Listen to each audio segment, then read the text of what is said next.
Here we have it. Guess who's in front of my screen?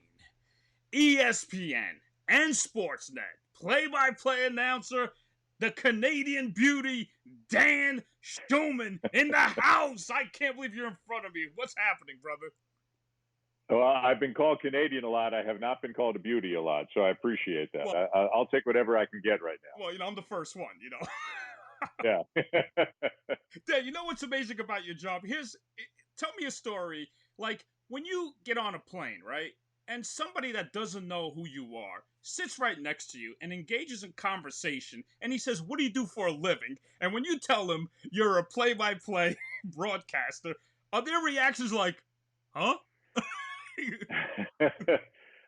Well, when I get on a plane, I'm like the most antisocial guy you ever met. So, like, I lock in on my computer, my work, my AirPods, my podcast, whatever. So, if it's going to happen, usually we're just talking about other stuff. And then sometimes they'll say, "Hey, are you in broadcasting or something like that?" And then we'll get into it. So, if it's a sports fan, like, obviously they want to talk about whatever team they root for, whatever sport they're into. If it's a non-sports fan, like, they're out instantly. They couldn't be less interested. So, but it happens sometimes. It happens on a plane every now and again. It happens in a grocery store line every now and again. And sometimes too, if I've got my computer open, like, I'll be reading, North Carolina Tar Heels game notes or something like that. And people have a tendency to kind of go like, just peek at your computer when you're on your laptop. So it's tough to hide it too much, I guess. We're going to turn back the clock, Dan. When you were a kid, did you play any sports? I mean, I know you're a huge hockey fan, but did you play? Yeah. I played high school basketball, not very well. Okay. But I was on the high school basketball team. I was on the high school water polo team. That's the only sport where I could say legitimately I was pretty good. I was pretty good. And I played baseball. I played a ton of like ball hockey and road hockey, but I didn't play ice hockey as a kid. I actually started when I was like 35 years old. I played football with my buddies. I can play tennis. I'm a horrible golfer. Basketball is what I played the most. I still play with my buddies now, actually, even though it really hurts the next morning at my age when you keep playing. But water polo actually was my favorite sport and the sport I was best at. So were you like the Michael Jordan of polo sport? No. I was pretty good. Had I given it everything I had, maybe I could have played in college, maybe. Mm-hmm. But again, water polo in Canada would not be like water polo in California. Like, if you look, and I used to look, the rankings for water polo in colleges, like the top 10 are all in California. Like, I wasn't anything special. I was okay. I'm tall. I'm like 6'3", 6'4". That helps. Long arms, that helps. Left-handed, that helps. Oh, you could probably get one.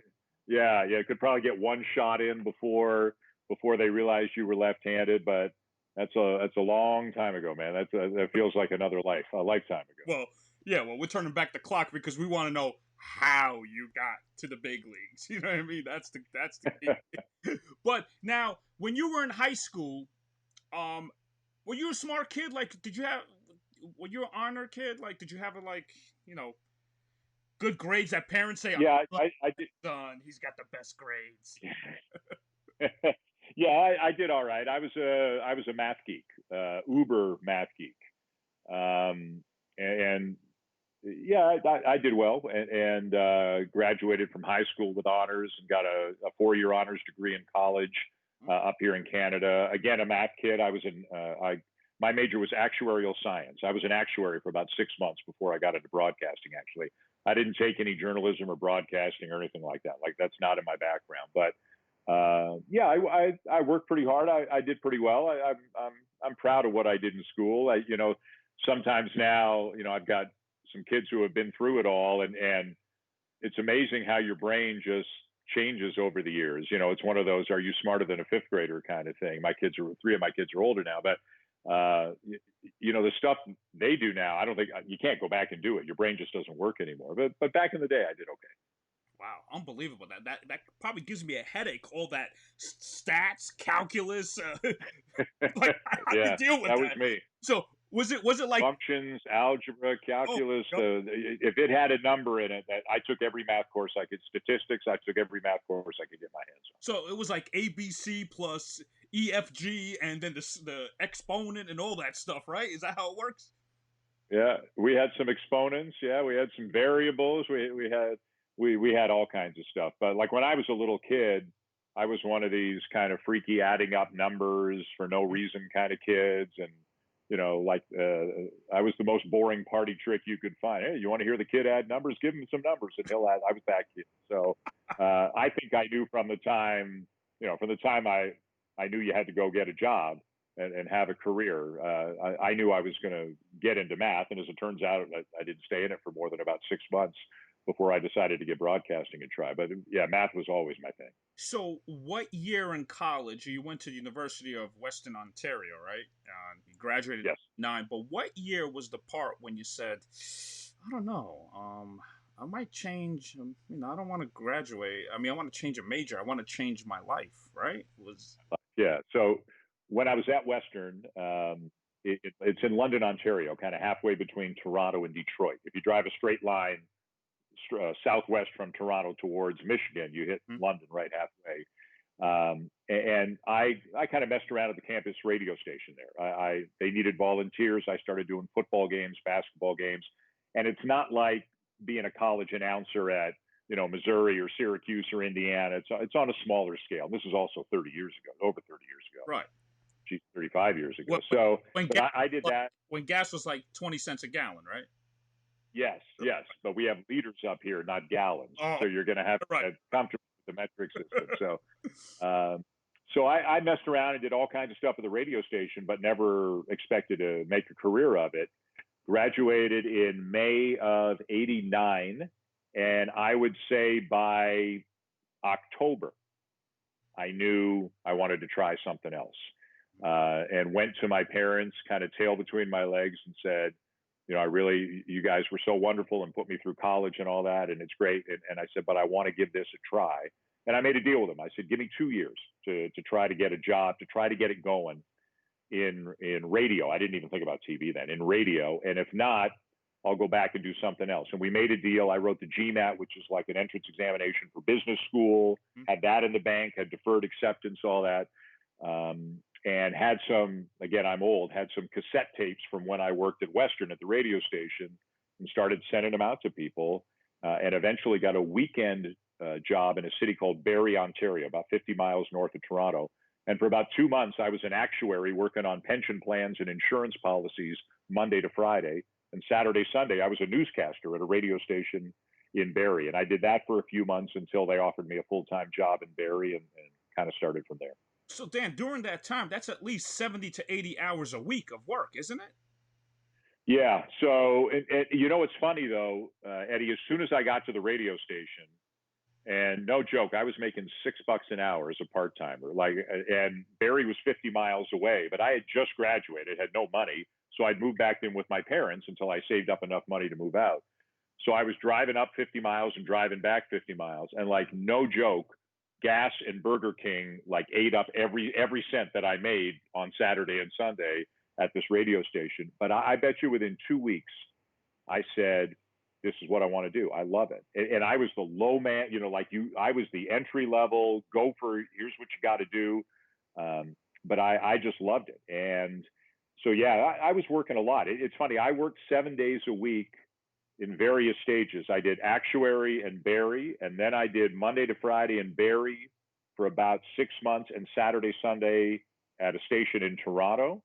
And then I did Monday to Friday in Toronto and Saturday, Sunday ESPN Radio, at 3 different stages of my career. So I'd say for about a 3-year period, I worked 7 days a week, 90% of the time. But I was 22, 23, 24. I didn't really have, I didn't have kids. I didn't have a mortgage. I didn't have debt. I had a lot of energy. And it was the greatest thing that ever could have happened to me. I made all kinds of mistakes, but the people that I worked for understood. And again, starting off at a smaller station in Barrie, you can make those mistakes and not have it kill your career. And I just kept working and kept calling people and kept trying to meet people, and got really lucky, got some breaks, and so it went. But you paid your dues. That's the bottom line. I mean, you Oh yeah. went through it. People don't realize. Driving 50 miles. There's also a lot of snowstorms in Canada, right? Yeah, yeah.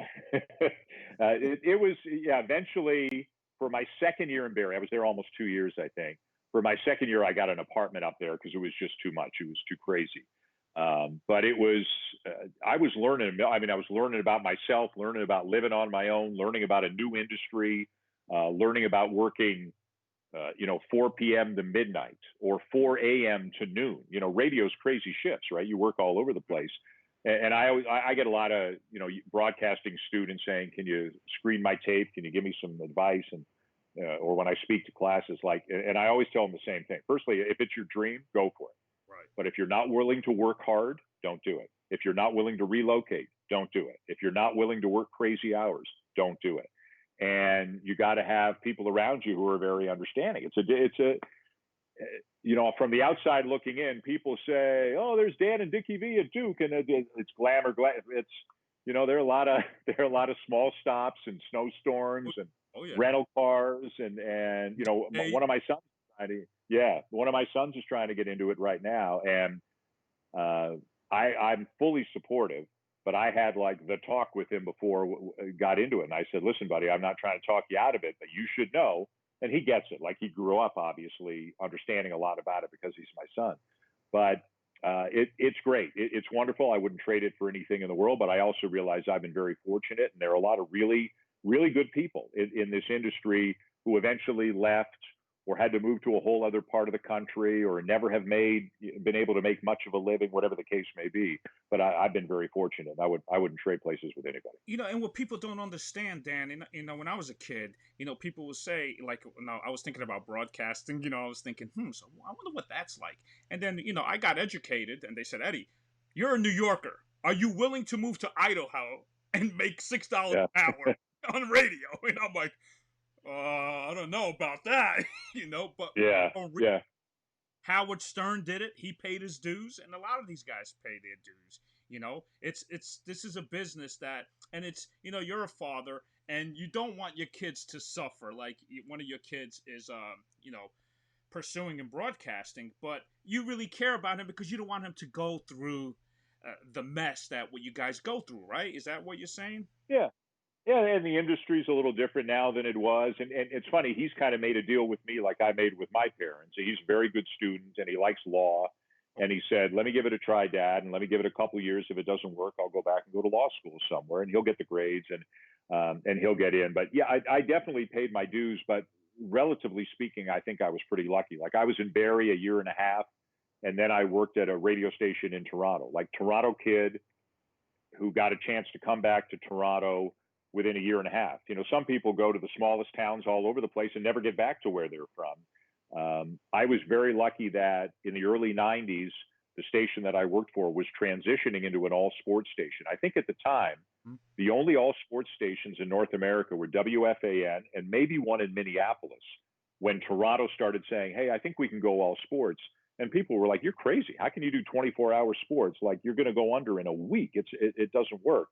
But I obviously work the station is still there. I still do stuff for them today. And one of the things that really helped me, again, early 90s, is the Blue Jays were just about to win the World Series in 92 and 93. And the Maple Leafs made the conference finals in 93 and 94. So the city was crazy. I mean, it's a sports crazy city to begin with. It's a very big city, a bigger city, I think, than most Americans realize how big Toronto is. But when you had the Blue Jays and the Maple Leafs both great at the same time, there was so much of an appetite for sports that they needed people. And it was kind of like the equivalent of me getting in on a stock when it was a penny stock. I just happened to be 23 years old or 24 years old and available and cheap and local, and the radio station needed people. And they said, well, we don't have anybody else. Let's throw Shulman on the air, sink or swim.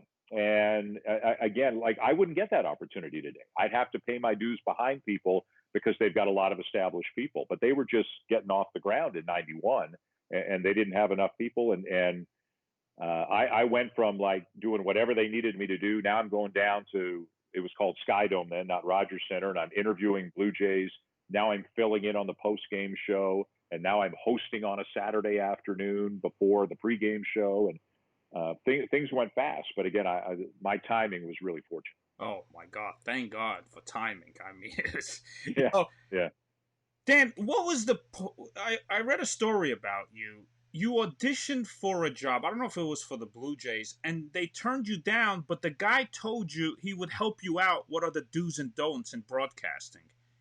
Well, which audition Yeah. was that? So there were two. So I think the one you're talking about is when so I'm working in Barrie, and I've got a friend of a friend of a friend who knows somebody at CJCL, which is now the Fan, the sports station in Toronto. And I got an interview. Mm-hmm. And they said, okay, well, we're not looking to hire right now, but keep sending us tapes. And a couple of months later, I got a call back. And again, as I mentioned, they were transitioning into an all sports station. And the newscaster was doing the sportscast. And a golfer named Mark Calcavecchia won a tournament. And the newscaster kept calling him Mark Calcavecchia. And the people at the radio station said, okay, if we're going to be an all sports station, we can't be calling Calcavecchia. We got to know what names are. So they called me and they said, can you do weekend morning sports and still do your job Monday to Friday in Barrie? All we've got for you is the weekends. And I was like, when can I, when do you want me? I'll be there in an hour. So I went on for a weekend. And when I came off my last sportscast Sunday afternoon, the guy who had hired me was waiting for me in the newsroom. And he said, I'm sorry to say this, but we went a little too fast. You're not ready yet to do this. And I was like crushed. Oh my God. Got hired and fired within like 48 hours. Oh my God. And the funny part is that guy who's still where he's a great guy, Scott Metcalf, he was my boss. He's a wonderful guy. He's still got a cassette of mine or whatever it's on now from my first weekend. And he teaches and he plays it for young broadcasters as if to say, don't be worried if you don't like how you sound now. Listen to how Dan Shulman used to sound when he was beginning his career. And I laugh. It's great. So he took me off the air and he said, you're just not ready yet. He said, but I tell you what, every Friday when you're finished your shift in Barrie, you come back down to Toronto for the weekend, right? And I said, yeah. He said, come by here every Friday afternoon, 2:00, whatever it is. Bring your tape from what you've done this week and I'll work with you. And we'll get you there. And I did every Friday. And I know a lot of people, Eddie, I'm sure you know a lot of people in various walks of life. Like he handed me a gift. He said, I will help you get there. And I never missed a Friday. I drove right from Barrie, right to the radio station. We played my cassette. He said, that was good. That wasn't. Here's what you got to do. And I don't know, 2-3 months later, they rehired me to do weekends. They put me back on the air again. Dan, what are the do's and don'ts in broadcasting? Like, give me something like traditionally that's a no-no. You know what I mean? Yeah. Well, the first don't. This is one of the first things I learned. Don't say anything near a microphone you don't want the whole world to hear, because you never know if that mic's on. I mean, it's different now. We're on our phones and on Skype and all that.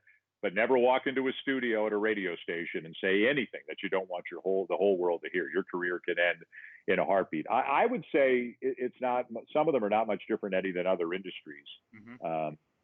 Work your tail off. That should be universal, no matter what you do for a living, and be a good teammate. When I do a college basketball game for ESPN, there are probably 40 to 50 people on the crew. It's not just about me and Bilas. Right. There are lots and lots and lots of people. And you got to be a good teammate. The graphics people are working hard. The audio people, the camera people, the director, the producer, the statistician, everybody. We're all part of a team. So I'd say the dudes are like anything else. I mean, work hard, know your stuff, prepare. Like that goes without saying. If you're not going to do that, you're going to make a fool of yourself on national television at some point. And I've managed to do that a few times, unfortunately. But I'd say work hard and be a good teammate are the most important things. What about the audition for the Blue Jays back then? When you auditioned back then, is it a live game or how's it work when you audition for the Toronto Blue Jays? Right. So another job that I got after I didn't get it. I've never been plan A. Like if I could wear like my name on the back of my shirt, it would be like the other guy or plan B or something like that. So I'm doing my talk show with the radio station, doing some pre and post game shows on the Blue Jay radio broadcast, and the Blue Jay broadcaster on television, Jim Houston, who's still an announcer in Canada, great hockey announcer, decides instead of doing both hockey and baseball, it's just too much, and he's going to focus on hockey. Now the Blue Jays need a guy. And I get a call at the radio station saying, would you like to come in and audition for the Blue Jays job? And I'm like, hell yeah. I mean, I'm 27 years old, 27, and I had a grand total of 1 inning of baseball play-by-play experience in my life.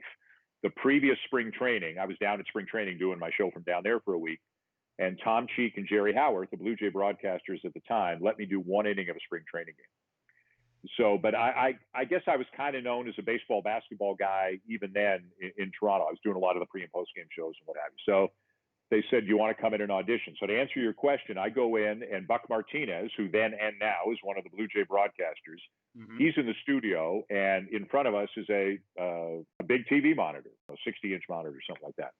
And they sent me some information the week before. There it is right there. There it is. Yeah, that's me with, I should have done this a long time ago. I shouldn't have let that hair live at all, but it did. So I go in. Well, they told us the game we were going to do, Blue Jays and Royals, and they kind of sent us the game notes as if we were on that day. The weird part is, though, you kind of know what's going to happen in the game because the game was in the past. But I'm glad I did this. I researched the game notes and leading into the game, but I didn't want to know what happened in the game. I tried to go in there as if I didn't know and it was live. The funny part was they picked a game that was 1-0, Kansas City, Toronto. There were like 4 hits in the whole game. Everybody struck out. Like nothing happened the whole game. And we did about 5 innings. This is, say, November of 94. And unbeknownst to me, there are people in the management in various offices listening to us do this audition. I'm just looking at TV. And they called me a couple of days and they said, thanks, but no thanks. We're going to go in another direction. And I was sad, but I wasn't like beat up or anything because I was just a kid, never expected to get an audition. And 3 months later, like no joke, 3 months later, I get a call back and they say, are you still interested? And again, I said, hell yeah. And they said, come on in. Yeah. And they said, come on in. And I went in. So I don't know who plan A was, and probably B, C, and D. I was probably plan E because it was like February when I got the job. But it is, and I've had some amazing breaks in luck and good fortune and timing in my career. But getting a chance to be the play-by-play guy for a Major League Baseball, I've never done minor league baseball. I never did it. Wow. Getting a chance to be play-by-play guy for a Major League Baseball team in my hometown that early in my career is I think the biggest break I've ever gotten. You know what that's equivalent to? It's like you getting called up to the big leagues. Hey, Shulman, you can pitch at Wrigley tomorrow night. You're the man. You know what I mean? Yeah, I wouldn't get a guy out. I wouldn't throw a strike in that situation. I'd be terrified. But you know what? There were a lot of great people. Buck was one of them.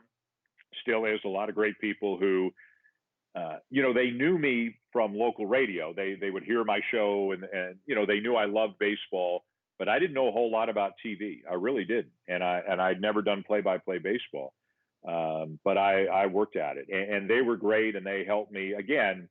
When that situation happens next time, Danny, maybe do this instead of that, or, pause a minute, wait a beat longer, see what the umpire calls, like just things that I kind of had to learn. And I made some mistakes, but I loved it. I mean, I hated that hairdo right there. That's a little bit later. That's maybe 31, 32 years of age. So yeah, but I wish I had guts about 10 years earlier to shave it off. You didn't know better back then. You know what I mean? So who cares? You look great now. Yeah.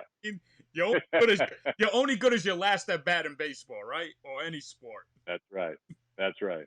That's right. So we're hanging on. We're doing what we can. Exactly. You know what I love about you, and I went to the conservatory acting school, and you study behavior. When you announce, I feel like there's silence because you want the viewers, the people that are watching, to watch the celebration of the fans. Because when Batista hits a home run, it's like, I'm not gonna try to sound like you, but it's like this: well hit to left field, gone. That's it. Do you do that on purpose, Dan? Is that what you like to do? Yes, actually. So now you can do it a lot more when the big moment happens at home, right? And the Bautista home run you're talking about, that's Jose right there. Mm-hmm. And I will say, if I'm doing a basketball game, or doing a baseball game for the Blue Jays or ESPN, whatever it is. Right. Like 2 outs, bases loaded, big moments. Mm-hmm. I might say to the producer, if he punches him out here, I'm not saying anything. Just go to break. I might do it before even. Mm-hmm. Now, if it's on the road, it's not quite as good. You don't have all that, right. That energy and all that noise. And that's why this year, doing games without fans, that's one of the many reasons why it'll be such a different experience if there's baseball this year. But I love that punch out, strikeout to get out of a jam in front of the home fans.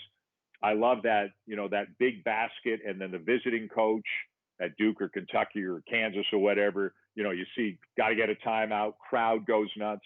Like, what am I going to say that's going to make the moment better? Right. And I don't know if it's my personality or what, but I've always tried to let the pictures and the sound tell the story, because they're both wonderful. They both enhance the story. And, if I've got something to say that I think is going to make the broadcast better, I'll say it. But sometimes I think the best thing I can say is nothing at all. Yeah, and you know what? That's so interesting, because, there's some announcers I'm like, yo, buddy, slow down a little bit. Let TV viewers, you feel this. Because I feel like you being a play-by-play guy, and then you got your analysts on your right and your left, I'm saying to myself, you're like the point guard. Just wing it. Give it to them, Yeah. Do the play-by-play, but let them take over, right? It's like you're yep. giving them the assist. Here you go, shoot it. Yep. It's funny, because that's exactly the analogy that I use every single time I get asked questions about being a play-by-play guy. I use a basketball analogy, and I say I'm the point guard, so I'm going to start every play with the ball, but my job is to move the ball around, whether it's to get it to Bilas or to Dickie V or to Holly Rowe or back to the studio for an update or to this replay or to that graphic or whatever. Yeah. My job is to move the ball. And I always say, I use just the analogy that you just did. I said, I'd much rather get the assist than knock down the shot. Like, what I can do to make the broadcast the best it can be is pile up assists. Everybody else on the broadcast can knock down shots, and I'll knock down a shot if I have to. Yeah. But my job is to pile up the assist. Bilas, has forgotten more than I'll ever know. It's my job to get him the ball in a position where he can score. So it's one of the most enjoyable things about me. And it's funny, because at the beginning, I used to have some people say to me, well, you're pretty good, but you don't have a signature call or this or a big game that. And I said, listen, this is me. And, if I tried to be a different way, I don't know if I could pull that off. Not that it's wrong. Everybody's different. You got to be true to your personality to a certain extent.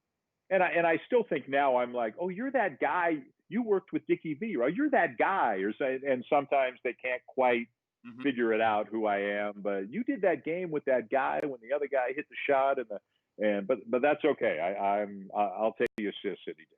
Yeah, I love Dickie V. Oh my God. I mean, how much fun do you have with this guy? I mean, he, let's say if he announced you, he'd be like, oh baby, look at his voice, baby. He went to Western Ontario. He's a 1989 graduate. Oh baby, he could listen, he could talk. Look at him go, my man, Dan Shulman. You know what I mean? I love that about him. Yeah, he's been great to me. We're actually like kind of family, like uncle nephew, kind of like that. We have a great relationship. If we're at a banquet or whatever, I've introduced him at some banquets, B Foundation events, and that sort of thing. And whenever I do, the story he tells about me. There we are. The story he tells about me. He says, I do it. Well, firstly, he calls me Shulman. He doesn't call me Shulman. Oh. And actually, once on the air, I said, Dick, there's an L in my name. It's Shulman. And he goes, oh, there, baby. And so what are you going to say to that? But he'll always tell the same story. He'll say, I look at Danny Shulman, and he's there, he's talking to coaches, and he's getting notes, and he's so prepared. And I say to him, what are you doing all that prep for, Danny Shulman? As soon as the game starts, you're not going to talk at all. And So maybe that's another reason why I'm pretty good with the assist. Right. When Dick gets going, he gets going. Oh. So, but we love each other. We've always gotten along great. What is that there? What am I looking at? You're looking at a trophy. He probably gave it to you, #1 Dan. I know Dick Vitale did that, right? It looks photoshopped. I don't know if that's real. I don't have a trophy like that in my house. I'm not sure. Okay. I guess I took it from the internet. But Yeah. here's my favorite part. I'm going to play a video. This is my favorite part with Dickie V. It's a charge, baby. It's a charge. Watch. Here's the part. Oh, what a team hat. Oh, wow. Take the charge, Dan. Take the charge, buddy. Hey, Dan. You get the charge. Give you the charge, baby. Look at it. I'm giving you the charge. Hey, call charge. Come on, Ray. Show that play. You call the charge, baby? Oh, my God, Dan. Took a beating right there. I got smoked. Good thing I'm kind of tough, man. I'll tell you that much. Good thing. It was hilarious. It was one of those moments. It's like when you're at a baseball game. You know, we've all been at games and there are a million foul balls. Mm-hmm. But that 2 or 3 times in your life when a foul ball is coming right at you, you can see, like, you know it, right? You can, oh, gee. And the shot goes up and the rebound bounces this way. And here comes Kyle Singler. And it's like you have half a second to go, oh, man, are you serious? Like there's nothing you can do. He saves the ball. The game keeps going. Mm-hmm. And he smokes me, breaks the chair. I wind up sitting on the ground with him on top of me. It didn't get hurt. Like he just landed on me and got off and we kept going. But I think kind of my value went up with ESPN that day because they saw what it was like when Dickie V had to do play-by-play. And he wasn't getting very far. He was kind of stuck on, did you call it a charge? Like that's as far as he got. But it was funny. I'll tell you something funny. That game was in Greensboro, North Carolina. Mm-hmm. And the next day in the local newspaper, there's the game story. Duke, I can't remember who they were playing. Game story about the game. And then in the notes section at the bottom of the article, it says, at one point, Kyle Singler saved the ball and leaped over the table, nearly landing on Hall of Fame broadcaster Dick Vitale. My name's not even in the article. I got smoked, and all they care about is that Dick almost got smoked. But you know what's funny? Dick Vitale is just looking at it like, he just moved like this. Like, he didn't panic, and he just looked. He's like, oh, okay, my guy's knocked out. Yeah. You know what I mean? Yeah. That was funny. It was funny. It took me a while to get back on the air. I think the game started up again. Like, I think I had a Coke on the table. It went flying. My headset broke. It's not. Listen, it's a TV story. It's not. It's not like I fell off a cliff or something like that. So I was fine. But it's a funny moment. It's a moment that I'm glad happened because people bring it up from time to time over the years, and it's funny. Oh, I love it. The way Dick Vitale reacted, like, no big deal. Take the charge. Take the charge. Yeah. Talk to me. This is one of my favorite coaches right here in college basketball. He reminds me of me. This guy is charismatic. Do you hear him on the sideline going crazy sometimes? Not during the game. We've got headsets on, and their bench is across the way from us at Rupp Arena. But going to his practices the day before is great. I mean, there's never a dull moment with John Calipari. When we go in his office before a game to talk to him, or at practice the day before, or the morning of, his energy is unbelievable. It's just relentless. And I think sometimes he gets, he obviously gets a lot of credit for being a good recruiter. I don't know that he gets enough credit for being a good coach sometimes. I mean, he's got great talent. We all know that. But sometimes it's hard to take 8 guys who have all been the best player in their state and bring them together and make a team out of it. And he's done some different things over the years. And one of the many things, Eddie, that I love about college basketball, first of all, every building has its own personality and its own atmosphere. And every coach is different too. When you look at a Calipari and an Izzo and a Krzyzewski and a Williams and a Self and a Boeheim, they're all so different. And it's one of my favorite things, walking into all those historic arenas and get a chance to sit down and talk with coaches like that.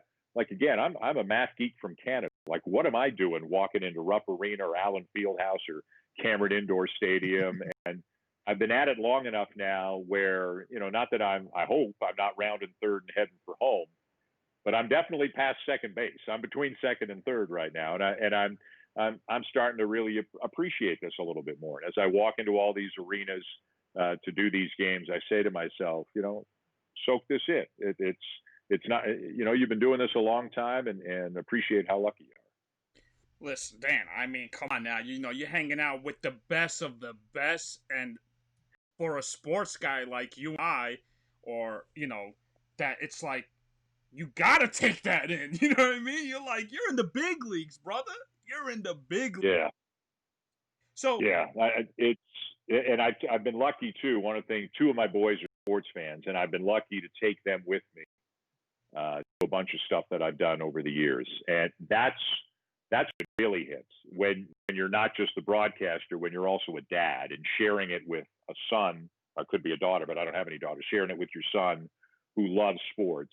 That's when you see it through their eyes, yeah. right? And that's when I really, really feel lucky. Dan, you know what's a dream come true? I'm portraying you right now. Like Ken Griffey Sr. and Ken Griffey Jr. playing on the same team, and it's you Yeah. and your son broadcasting a big game. How's that? Yeah, we've talked about that. So Ben is 19. He's a rising junior at Syracuse. And he helped me out on a podcast I was doing a couple of years ago. He did some segments with me. For a Father's Day episode. He interviewed me on my podcast. We kind of flipped it around. And we've talked about that. And who knows, he could be, whether he gets into play-by-play or talk or sportscast or podcasting, who knows what he's going to do. But we've talked about it. I've talked about it. He doesn't really care. But I would love to do something. The dad would love to do something with him. We've done one real thing together. 2 summers ago, he was the play-by-play voice of a team called the Barry Baycats, coincidentally in the same city where I started, in Barry. There's an inter-county baseball league up here. It's like 8 semi-pro teams, but they all have their own online broadcasts. And Ben was the voice of the Baycats 2 summers ago. And sometimes he worked with another guy, and sometimes he worked by himself if the other guy had another game with the other team that he was broadcasting for.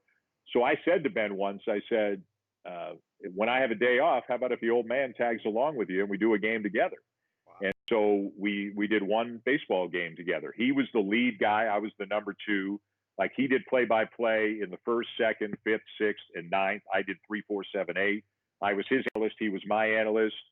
Brought the scorecard, and he he helped me out, where to find some information online. It's not like going online and looking up the Yankees or the Blue Jays or something like that. So we did 3 hours of a baseball game together, and it was absolutely great.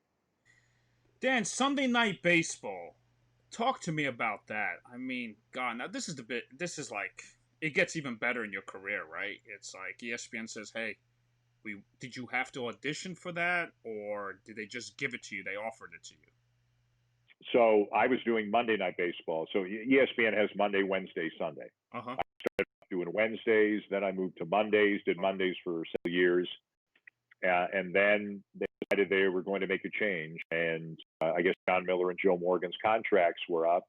And that picture there is my first year, 2011. That's Bobby Valentine, Oral Hershiser. Those were the guys I was with my first year. So it was offered to me by ESPN. They said we're going to make a change.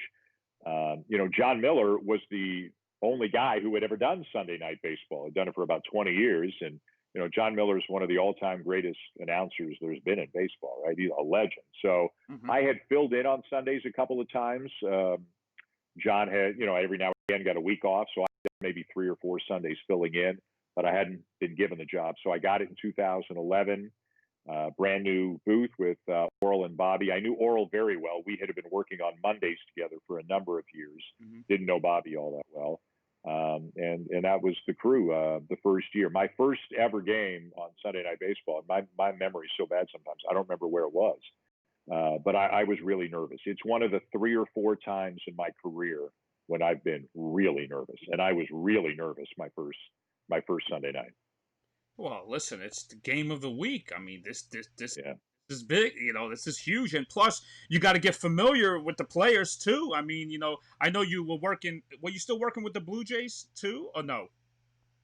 No, I worked with the Jays 95 to 2001, and then I started going back again 2016. So from 02 to 15, I was totally ESPN. So I knew the guys. I was doing, for many years, I did Wednesdays and then Mondays, as I mentioned. I was doing the Sunday night game on ESPN Radio for many years. So, that wasn't an issue. I was fully immersed in baseball. It was just the step up from Monday to Sunday, the game of the week, You knew there would be more eyeballs on you. You know, you wanted to please your bosses, that sort of thing. But after a few weeks, felt comfortable. I knew the production crew. I had worked with them before. Having Oral Hershiser there really helped a lot. So after a few weeks, I felt pretty comfortable.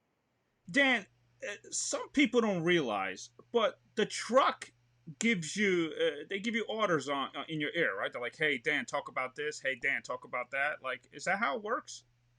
Yeah, it's not necessarily talk about this, talk about that, but let's say we're doing a Yankee game and there's a ball smashed down to third and Urshela makes a great diving play back to his feet, throws the runner out at first.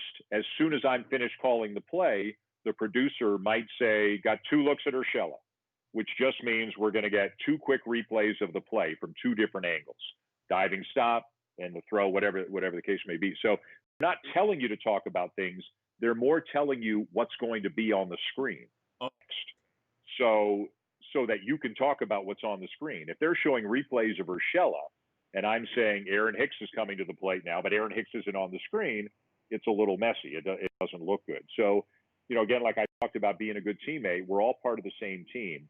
And the producer is constantly telling me, we'll have replays of this, or even like during an at-bat, he might say, "After Danny, we got a cute kid making a catch on that foul ball that just happened." So we wait 3 pitches, the at-bat's over, then we see the foul ball. Or he might be telling me, "Carl's got an update back in the studio, throw it back to Ravi," that sort of thing. So it's more just information going back and forth. And I can say to him, "Hey, the infield just came in. Can you give me a shot of it?" Or somebody just got up in the bullpen. Can you give me? Or if I'm doing a game, say with Rick Sutcliffe, and Sut's telling a story about the pitcher, and I've got something else, and I might say, "I can add to this. Give me a shot of CC." And then they'll look for Sabathia. I know he's retired now. They'll look for a shot of Sabathia in the dugout, and then put him up whenever they can, so that as I'm telling the CC story, we can see CC on the screen. It's all about everybody being on the same page. And then when they do the instant replay, you have one of your colorists talking about his swing or the play he made, anything like that, right? Yeah, generally the analysts or the color commentators, however you want to say it, they're covering the replays. I'm doing the live play-by-play, and they're jumping in when the ball's live too. But on the replays, that's where Bobby, Oral, back in those days, that's where analysts take over. A very general rule of thumb is I'm telling you what's happening, they're telling you why it's happening. Because Oral's got baseball knowledge I don't have. Bilas has basketball knowledge I don't have. Right. So in radio it's different. Obviously, you don't have replays in radio. So in radio, the play-by-play guy is doing more, and a lot of broadcasts have 2 play-by-play people. It's not always a play-by-play person and an analyst in radio. In television, it always is. Dan, which stadium shakes when there's great excitement going on? Well, the one that shook the most that I've ever been at isn't around anymore, but you'll like the answer. Well, you know it. Because it was the old stadium. Yeah, it was the old stadium. I was lucky enough to do a bunch of playoff games, in the late 90s, and O'Neill, Bernie, and Jeter, and Rivera, and Pettit, and all that. I was there for a lot of those games. And the press box was kind of suspended from the seats above. We were kind of hanging off the underside of it. And when there was a big moment in the Bronx in October in a night game, which they almost always were, that place shook like crazy. It really did. I'm old enough to have worked at the old Metrodome where the Twins played before they moved to Target Field. That was Metrodome's pretty crazy too, man. I mean, a roof on it, the noise stayed in there, and it was nuts. And I'll tell you, it's maybe not quite there, but it's close. When the Blue Jays are good, when these guys are good, they have a whole country behind them. They have fans like you wouldn't believe, and they've got a very, very young, loud, diverse, energetic, passionate fan base. And Rogers Center's pretty good. But of all the games I've ever been to, I would have to say it was old Yankee Stadium. I love it. I even love you more, Dan. You know what I'm saying? When it comes to the preparation. Dan, can you come on the field like what time on a Sunday night baseball game? What time do you get to the park for? I guess back when you announced it was an 8 p.m. games, right? 8 p.m. game, yeah. So let's say it's a 7 o'clock game now, and the Blue Jay games now that I do are 7 o'clock games. So let's say it's a 7 o'clock game. So you're at the field by 3:30, and ESPN's Sunday night crew had a different kind of pregame schedule than the Blue Jays crew, but for an ESPN game, so let's say it's a 7 o'clock game, I would be there probably at 3, and we would have managers meetings with both managers, and they could be like 3:15, 3:45, 3:30, 4 o'clock, something like that. So we'd go into one side, sit down with the manager for 15 minutes, go to the other side, sit down with the manager. And then by that point, BP is starting. So maybe I go out on the field if there are other players I want to ask stuff to. Maybe I'm still in the clubhouse trying to get a little bit of information. Usually for a 7 o'clock game, I'm probably upstairs before 5. We might have a pregame hit to do into Sports Center or something like that, or Baseball Tonight, something that we have to tape. And what I'm doing for a while, probably for an hour, so I've got my notebook with all my chicken scratchings and gibberish in it, but then I've got to incorporate that onto my scorecard to some extent. I'm actually using my notebook less and using my computer more. I'm a dinosaur, but I'm trying to get rid of paper and have as little stuff on my desk as possible. So, but I probably spent an hour on my scorecard, because obviously you can't do a scorecard till you know the batting order, and you don't know the batting order till 3 hours before the game or something. So then I start doing my scorecard, and I take the most important notes from my notebook and have little sheet notes on the scorecard so that I can look at the card during the game. Like I said, do a couple of cut-ins maybe for the pregame show or something like that, grab a quick bite to eat, take a leak, and then it's time for the ball game, basically. So. Dan, what I noticed, I went to an Anaheim game. I didn't get gangster seats. I was in California, right? So I was sitting kind of in the upper deck a little bit. And I had a good angle of watching Sunday Night Baseball, the crew, with A-Rod. But what I noticed, somebody was giving index cards to A-Rod every new batter that was coming up. Is that normal? Is that how it works? Well, I didn't work with A-Rod. I left after 17 and he came in 18. So yeah, I can't speak to. No, I know, but your colleagues did when you work with your colorists, did they have the same thing? Like they would get index cards of every hitter coming up? Not every hitter. No. I mean, we always had, whether you want to call him a statistician or a researcher or kind of a combo, he could do both, sitting in the booth, and he would pass notes occasionally, but I wouldn't say it was every batter. So again, I don't know what that's what I noticed. That's what I know. Yeah. Because I study everything. I want to know everything behind the scenes going on. That's how I am. Yeah. Yeah. There's a lot of information and everybody's got different ways. I don't know if Rod has somebody who is a researcher that's with him, but it's a lot of work. I mean, I think some people think you played the game, you can just go do it. But you've got to know, so say you're doing an Angels game and you haven't had the Angels all season, you've got to know, well, what's going on with Trout? What's going on with Albert? What's going on with Ohtani? Why is he hitting here in the order? Why is that guy pitching in the 8th inning? I thought this guy was the 8th inning. So, you've got to put your work in. And you can do some of that at the ballpark by talking to people, obviously. But a lot of that work, the vast majority of that work, in my opinion, is done before you get to the ballpark. It's like the analogy. I'm big on bad analogies. The analogy I make is like you go to see a play on Broadway. You're seeing the finished product, but it's not like they just fell out of bed and said, "Hey, I want to be in Hamilton today." Like there was a ton of work behind the scenes that allowed you to get to that point. So I'm a bit of a prepaholic, and again, it's sports. I'm lucky. Like my work is, honey, I need to watch the game tonight. Sorry, and I got to sit down and watch the game. So it beats working for a living, but you do try to put a lot of work into it so you're ready to go. Dan, speaking of balancing your life, people don't realize your occupation. There's tons of work.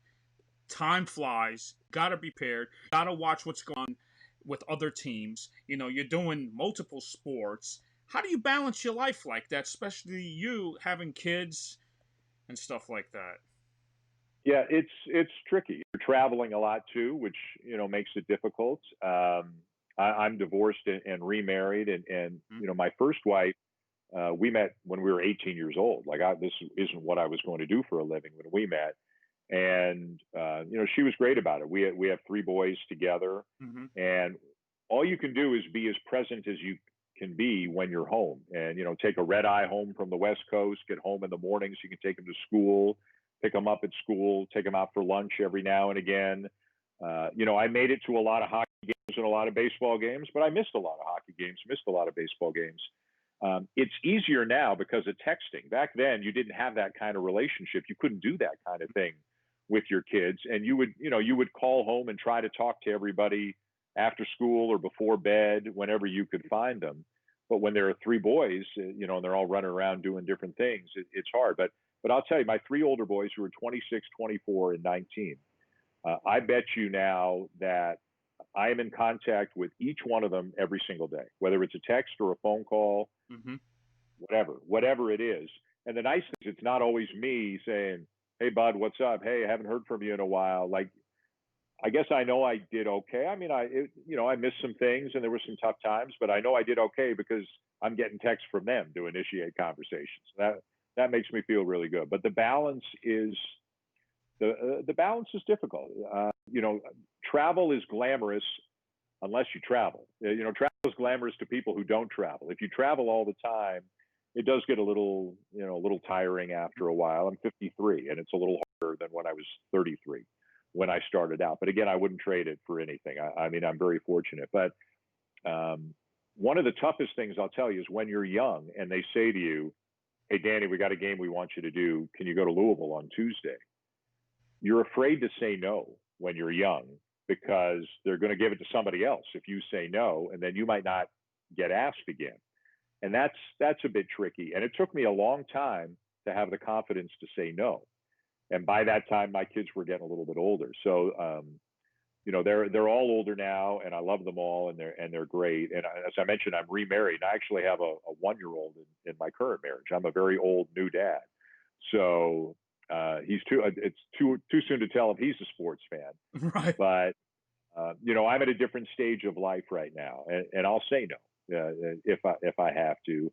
But it's not just broadcasters. I think it's anybody who travels for a living or anybody who works funny hours for a living. Everybody who does either one of those things can relate that it's tricky to keep that balance sometimes. Dan, a man that doesn't spend time with his family is not a real man, Dan. But you're That's true. That's true. And it's funny too. Like, again, I've got a 1-year-old, but it seems like yesterday that my 26-year-old was 1. mm-hmm. And boom, it happens. And you sound like the oldest guy in the world when you say to somebody younger, "Hey man, enjoy it. It goes fast," but it goes fast. Like, I shouldn't be 53. I should still be 28. But I'm 53. It goes fast. So you got to make the most of it. Dan, talk to me about Barry Bonds, man. You were there for 754?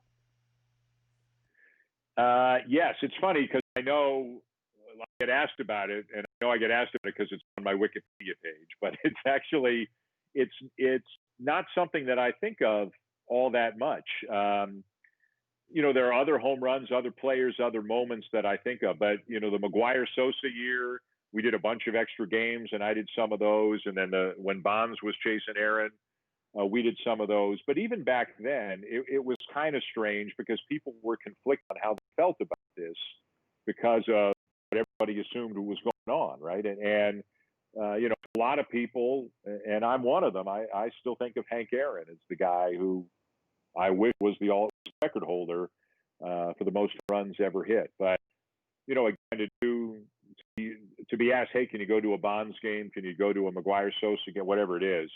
And we look back differently on those moments now than we did then to a certain extent. But it was pretty cool. Something can be historic even if it's not universally beloved. It's still history. This was still history. The home run chase was a big deal. And did some playoff series for ESPN Radio when Bonds was at his best too. So that's pretty cool. By the way, that's pretty cool ballpark when they're good, when the Giants are good, and I did a lot of games there. I've done a lot of games there in October. It's pretty cool. Dan, check this out. Has this ever happened to you? I know you do most night games, right? mostly night games. So has it ever happened like a day game? I'm sure you announced those Monday games like a Memorial Day, Labor Day, right, for ESPN, and there'll be you lost the ball in the air and you're like, oh my god, where did it go? Has that ever happened to you? Like, because I'm just thinking, because I played baseball. I know I like to play at night because I see the ball much better. You can ask Right. hitter, they will tell you night games are the best because you can see the ball better. But day games, the ball, especially the shadow, those 4:00 games, it is hard to see. But as a broadcaster, like here, I'll give you an example. Look what you had to do at Wrigley when you and Kruk were announcing. Put you in right field bleachers, and look how many times you had to get up. Check this out, right? This part right here. Ball hit to field, holds back, and he makes the catch. Carpenter had gone all the way to second, and he's going to be pulled off. I mean, were you prepared for like going up and down like that? No, so we did. And by the way, Crucky's a beauty. I love Crucky. Just loved working with him. We did maybe 2-3 games a year out in the stands. We did it at Wrigley. We did it in San Francisco. We did it on the monster seats at Fenway. We did it at Citi Field. We did Pittsburgh, Clemente Wall. I don't think we ever did it at Yankee Stadium. I don't remember ever doing it at Yankee Stadium. I don't think so. But it's tricky. I'm a creature of habit and comfort, and I'm used to the ball going that way, and now the ball's going this way. Right. And as you said, there are a couple of times you're sitting in right field and the sun sets behind third base, and you have trouble seeing it. You're standing up because if the ball's hit to the base of the right field wall, I can't see the right fielder. I got to get up to see if he's going to make the catch. So it's a little tricky. But back to your original question about did I ever lose a ball? I've always had trouble calling spring training games in Florida on bright sunny days. I've always had trouble with the ball in Florida. My first game, no joke, my first game is thank God spring training, not regular season. So 1995. First game. First game. Like, let's go back half an hour to that story. First game for the Blue Jays ever. Spring training, Orioles and Blue Jays. Brady Anderson is leading it off. Pat Henkins pitching. And this is another one of those times where I was really, really nervous. And I turned to Buck and to our statistician, Scott Carson. I said, I just hope Brady rolls over on one, hits ground ball to second. I said, I just need to get an out under my belt here. I'm nervous. Like second pitch, Anderson hits one high right center field, and it's deep. And Devon White is the Blue Jays center fielder. And you're a baseball guy, one of the most graceful, athletic center fielders who's ever lived, right? Even when Devon White was going 110%, he was so graceful, it didn't look like he was going 110%. So he's kind of loping back to the wall, and I think he's setting up. He wouldn't catch a fly ball like that. He would kind of catch it off to the side, kind of casual. He was a hot dog. And he's kind of, a little bit. He was just so good. It was but he was so smooth. He was so smooth. Go ahead. So smooth, yeah. So he's so smooth going back to the wall, and he's looking up, and it looks, I can't find the ball, but I see him, and it looks to me like he's setting up to catch it, and it's like 30 feet over the fence. I mean, it is way gone. And it's literally the first batter I ever called in the major leagues. I lost the ball, and it was a damn home run. And the next day in one of the local newspapers in Toronto, I got written up again, like I was the new guy, and I got written up saying, I don't know if this guy, here's what happened to him in his first ever game. And I can laugh about it now, but I'll tell you, you want to break out in a cold sweat in a hurry. I did it in about 3 seconds that night. I think Oakley should have gave you sunglasses the following day and say, I know. Yeah. Dan, when Joe Carter hit that home run in 93, do you think some announcers, they script their home runs like the greatest calls, or does it just happen naturally? What do you think about that? I think some guys script calls. I can tell you with certainty, Tom Cheek did not script that call. Tom Cheek, who was the radio voice for the Blue Jays, who made the call, touch 'em all, Joe. You'll never hit a bigger home run in your life. I mean, first of all, holy cow, what a call. Like what, how do you come up with that? So Tom he was my guy. Again, I'm a Toronto guy. Tom was the voice of the Blue Jays from the moment they began in 77. And in '92, when the Blue Jays won the World Series, Otis Nixon tried to bunt his way on, and the call was Timlin to Carter, and the Blue Jays win the World Series. And like it was good call, but Tom didn't like it. But Tom never scripted anything. I mean, how could you anticipate Carter would hit a home run too? Like there were runners at first and third. The tying run was at third. The winning run was at first. You know, base hit ties it. Gapper probably wins it. You're not even thinking home run. So I know, because I knew Tom extremely well, he did not script that call. And it, to me, is one of the 2 or 3 best calls I've ever heard. Oh, yeah. In fact, it's funny. There was a guy on the internet who did like an NCAA style, 64 survive in advance best calls, radio calls of the last, I think it was 30 years, but I'm not sure. And I think I got my call of David Freese's home run in the 2011 World Series. I got to the Sweet 16, and then I ran into Tom Cheek, and Tom knocked me out. I didn't get to the Elite Eight because I lost to Tom Cheek. But if I'm going to lose to anybody, I'll lose to Tom Cheek. But to answer your question, I think some guys script, or even if they don't script, they think about it in the moment. I never have. The only time I scripted anything, we did a Sunday night game, and it was a couple of days after Jose Fernandez of the Marlins had died in the boating accident. Yeah. And I had to come on the air, and that was the lead of our show. Mm-hmm. And I scripted that. I tried to memorize it after because I didn't want to be reading, but I scripted what I was going to say because I didn't want to mess it up, to be honest with you. That's the only time I've ever scripted anything.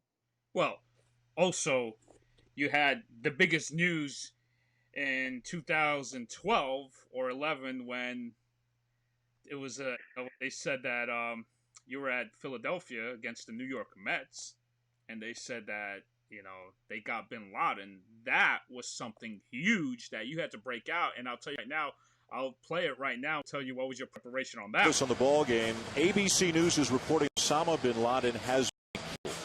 Presidential conference is upcoming. We ask all of you to go to your ABC stations for further details on that situation. For those of you staying with us, we'll be back for the 9th inning momentarily here in Philadelphia with the game tied at 1. You know what's crazy, Dan? It's like Bobby V, 10 years before that, experienced it. 9/11, he was the manager of New York Mets, and it was playing against the Mets, but it was in Philly. So how did that happen? Well, that's probably the most surreal moment of my career, and it started with Bobby V kind of nudging me with his elbow and showing me his phone as we're on the game. Mm-hmm. And the text, I don't remember who the text was from. I don't think I ever looked to see who the text was from. But the text to Bobby said, "We got Bin Laden." That was the whole text. And so I call another pitch, and I look at Bobby, and he's looking at me, and we're both like, what do we do? So I went on talkback to talk to the truck without it going over the air and talked to our producer, Tom Archer, at the time. And I said, do you have anything on Bin Laden? Call another pitch. Like, the game's still going on. That's the crazy part. And he goes, yeah. He goes, we're trying to corroborate it. Don't say anything yet. Just keep doing the game. And maybe a minute later, they felt they had enough evidence that, yes, this was real. And again, we were talking about the communication between the truck and the booth. They were helping me out a little bit because I wasn't 100% sure what to say. And we came on camera to do that you just showed, where I was kind of guiding people to their ABC News affiliate. ABC and ESPN are both in the Disney family. So, that's what I was supposed to say. And it was a huge break for me having Bobby Valentine sitting beside me because, as you say, he was there 10 years earlier at 9/11. And Bobby V is one of the smartest people you'll ever meet in your life and offered great perspective and great context. Within 3-4 minutes, because everybody had phones, the ballpark in Philly broke into this huge chant of USA, USA, almost to the point where if you'd closed your eyes, you would swear you were like at Lake Placid watching a hockey game or something. That's what it felt like. You don't talk about a stadium rocking. I mean, that's what was going on in Philadelphia. And everybody knew but the players, because the players were on the field. Eventually, they found out from a security guy or a cameraman or somebody in the dugout or something like that. But the game, of course, went like 12 or 13 innings. So we were on the air for about an hour and a half, 2 hours talking about it, kind of doing half ball game and half this news, which was the biggest story in the world. Yeah. And because it happened on a Sunday night, there were no other sporting events. It was a Sunday night. It was in May, I think. Maybe it was in May. So, but maybe I guess there might have been NBA playoff games going on or something like that. But point is, this was one of the few live events anywhere on television, and there were 42,000 people there. And Mike Tirico, who's a very good friend of mine and a great guy, sent me a text during that first half inning break, and he said, don't forget, you're at a place right now where there are more Americans than any other place in the world. Where you are is part of the story. Mm-hmm. You've got 42,000 people there. And it kind of made me realize, oh, yeah, like this is – and I was, I think, very cautious in the way, played it very straight. Again, they don't teach you how to do this in the playbook. Right. And, so I played it very cautiously. I'm also Canadian. I'm not American. I wanted to be very sure I was, incredibly cautious and sensitive and didn't say the wrong thing. But, I guess everybody has stuff happen to them over the course of a career. When you've been on the air as many years as I have doing live events, eventually a player is going to run you over. Eventually a news event is going to break in like it did. But that was a crazy one. That's one I'll never forget. Listen, you were part of a historic moment. It's and it was against the New York Mets. That was crazy. I was like, oh my God. Right. Imagine if it was that was 2012 or 11. Imagine that was in Citi Field, you know what I mean? Or imagine if Citi Field didn't exist yet, it was at Shea Stadium, So right. Yeah, that's the only thing that would have made it even more of a story, is if it had been in New York. But Philly's only 2 hours away. I bet you there were 10,000 Met fans in the ballpark in Philadelphia that night. So yeah, it was something else. It really is something I'll never forget. Dan, I have to say, you're the best. Seriously, I really enjoyed this conversation. I really want people to really know how people got there, and that's my job. Is I created the show, the Eddie Mata Show. I just want to see how they got there, because it's not just play-by-play guys. I got athletes, I got actors. You know what I mean? So it's like to keep going and going and going. So don't go anywhere. We're gonna end this. Thank you so much for being on the Eddie Mata Show. But don't go anywhere, Dan. Hold on a minute. We end this. All right. Thanks, Eddie. You got it. Hi, this is Dan Shulman from ESPN and the Blue Jays on Sportsnet. Please subscribe to the Eddie Mata YouTube channel and give them a like.